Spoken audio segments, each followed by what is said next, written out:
नमस्कार दोस्तों, आज हम बात करने वाले हैं एक बहुत ही पॉपुलर इन्वेस्टर और म्यूचुअल फंड मैनेजर रहे हैं पीटर लिंच, जिन्होंने मिलिटी मैगलन फंड को 1977 से लेकर 1990 तक मैनेज किया है, जिसमें उस फंड ने कंपाउंडेड 29.2% की एनुअल ग्रोथ रेट दी है और उनके अंदर 17 बिलियन यूएस डॉलर एसेट्स को उन्होंने 14 बिलियन यूएस डॉलर एसेट्स में बदल दिया, जिसकी वजह से वह दुनिया का बेस्ट परफॉर्मिंग म्यूचुअल फंड बन गया।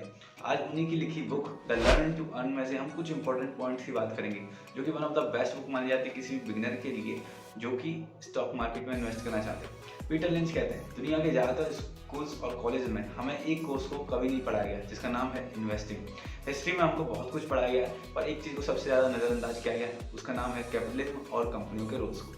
पीटर लिंच कहते हैं, हमें मैथ्स पढ़ाई जाती है पर हमें सिंपल अर्थमेटिक्स नहीं बताई जाती, जिसकी वजह से हम जान पाएँ कंपनी की स्टोरी को कि वो कंपनी आगे चल के सक्सीड होगी या फिर फेल होगी।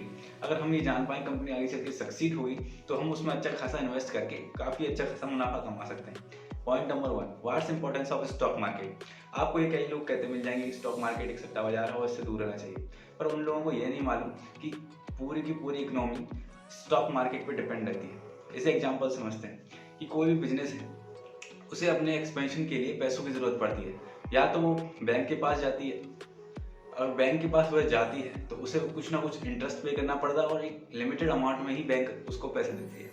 फिर उसे और एक्सपेंशन के लिए या फिर वो वेंचर कैपिटल्स के पास जाएंगे या फिर स्टॉक मार्केट के पास जाएंगे। स्टॉक मार्केट सबसे अच्छा तरीका है किसी से फंडिंग लेने का। जब वह स्टॉक मार्केट से फंडिंग लेते हैं तो वह उस पैसे को अपने एक्सपेंशन के लिए यूज़ करते हैं, अब नई फैक्ट्रीज खोलने के लिए यूज़ करते हैं, नए स्टोर्स खोलने के लिए यूज़ करते हैं, जिससे जॉब्स क्रिएट होती है। फिर ज़्यादा जॉब्स क्रिएट होने से ज़्यादा पैसा लोगों में डिस्ट्रीब्यूट होता है, फिर वही पैसा वह लोग सेव करते हैं, इन्वेस्ट करते हैं, इससे एक नया रेवोल्यूशन आ जाता है री इन्वेस्टमेंट का।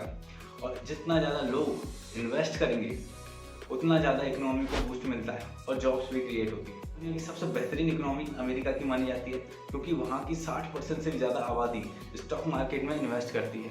यहाँ तक कि ग्रेट डिप्रेशन 1929 में भी वहाँ के लोगों ने अपना पैसा बैंकों में सेव करना कभी बंद नहीं किया, जिसकी वजह से किसी भी कंपनी को पैसों की ज़रूरत पड़ती तो वह जाके बैंक से ले सकती थी और अपने एक्सपेंशन के लिए यूज़ किया, जिससे जॉब्स क्रिएट हुई और अमेरिका ग्रेट डिप्रेशन से निकल पाया और इतनी बेहतरीन इकोनॉमी बन पाया है। पॉइंट नंबर 2, हम लोग कैसे स्टॉक मार्केट में इन्वेस्ट करके पैसे कमा सकते हैं। कोई भी कंपनी है जो आपसे पैसे लेती है तो वह उस पैसे को अपने लिए यूज़ करती है, तो वह उस पैसे को कैसे यूज़ करती है। अगर वो पैसे को सही से यूज़ कर रही होगी तो उस कंपनी के रेवेन्यू सेल्स में ग्रोथ होगी और उस कंपनी की वैल्यू बढ़ेगी और साथ में आपके स्टॉक्स की वैल्यू बढ़ेगी। अगर वो कंपनी आपके पैसे को सही से यूज़ नहीं कर रही तो कहीं ना कहीं उसके रेवेन्यू में कमी आएगी, कहीं उसके सेल्स में कमी आएगी, तो वह आप उस कंपनी की तो उससे उस कंपनी की वैल्यू गिरेगी और आपके स्टॉक्स की वैल्यू गिरेगी। तो इस बात को आपको खासकर ध्यान रखना चाहिए किसी भी कंपनी में इन्वेस्ट करने से पहले कि उसके फंडामेंटल्स को चेक कर लें, उसके मैनेजमेंट को चेक कर लें। स्टॉक मार्केट में पैसे कमाने के 2 तरीके हैं, या तो आप अच्छी कंपनियों में इन्वेस्ट करें या फिर एक ऐसी कंपनी देखें जो अच्छा खासा डिविडेंड देती हो। डिविडेंड वो हिस्सा है जो कंपनी अपने प्रॉफिट्स में से अपने इन्वेस्टर्स को देती है। ज़्यादातर डिविडेंड गवर्नमेंट कंपनी देती है। Point number 3, putting your money to work. पैसा आपके लिए सबसे अच्छा दोस्त साबित हो सकता है अगर आप उसे काम पर भेजते हैं, तो ये आपके लिए एक्स्ट्रा इनकम जनरेट करेगा आपकी एक उंगली उठाए बिना भी। तो ये कैसे होता है, चलो हम इसे एग्जांपल समझते हैं। आप किसी बैंक में, मान लेते हैं आप किसी बैंक में अकाउंट खोलने जा रहे हैं, सेविंग अकाउंट खोलते हैं जिसपे आपको 5% की सालाना ब्याज मिलती है। तो आप उसमें 500 रुपये जमा करते हैं और साल के अंत में आपको 525 रुपये मिलते हैं। 25 रुपये वो इनकम है जो कि आपके पैसे ने आपके लिए कमाई, जिसके लिए आपने किसी की बाइक नहीं साफ की, किसी घर की घास नहीं काटी, आपने फिर भी 25 रुपये कमा लिए। अगर वही 500 रुपये को आप 10 साल के लिए कंपाउंडेड इंटरेस्ट पर 5% की कंपाउंड इंटरेस्ट पर जमा रखते तो वह 10 साल बाद 6,600 के करीब हो जाते। इसमें से 1,600 रुपये वो है जो कि आपके पैसे ने आपके लिए कमाए। अगर वही पैसा आप बैंक की जगह किसी स्टॉक मार्केट जैसी जगह पर इन्वेस्ट करते तो आपको कहीं बेहतर रिटर्न मिल जाती। माना जाता है कि स्टॉक मार्केट में 5 से 7 साल में एक अच्छी कंपनी में आपका पैसा डबल हो जाता है। Point number 4, how to catch your better. अगर आप स्टॉक मार्केट में इन्वेस्ट करने जा रहे हैं तो आपको ये स्टोरी जाननी चाहिए कि कोई भी नया इन्वेस्टर अपनी पहली गलती कहाँ करता है और अपने आप को परेशानी में कैसे डाल लेता है। वह किसी भी शेयर को खरीद लेता है उसके प्राइस को देखकर, बिना उसके फंडामेंटल को जाने, बिना उसकी स्टोरी को जाने।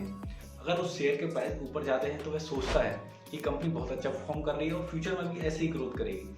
अगर वह कंपनी के शेयर्स डाउन हो रहे हैं तो वह सोचता है कि कंपनी बहुत ख़राब है, इसकी परफॉर्मेंस आगे भी ऐसे ही रहेगी, और बिना कुछ सोचे समझे उसका भरोसा कम हो जाता है उस कंपनी पर और उस शेयर्स को बेच देता है।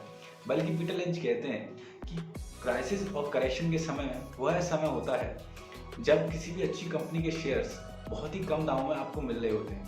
अगर आपको स्टॉक मार्केट में अच्छा रिटर्न कमाना है, कई सालों तक अच्छी कंपनी में आपको इन्वेस्ट करना चाहिए और पेशेंटली उन शेयर्स को रखना चाहिए जब तक उसके फंडामेंटल्स में चेंज ना आए।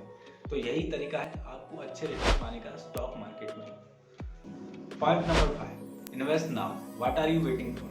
कई सारे लोग सोचते हैं कि 30s, 40s, 50s के बाद वह इन्वेस्ट करना चालू करेंगे, पर वह उस टाइम को गवा देते हैं जिसमें मनी उनके लिए इन्वेस्टिंग के थ्रू बहुत अच्छा खासा रिटर्न वह पा सकते थे।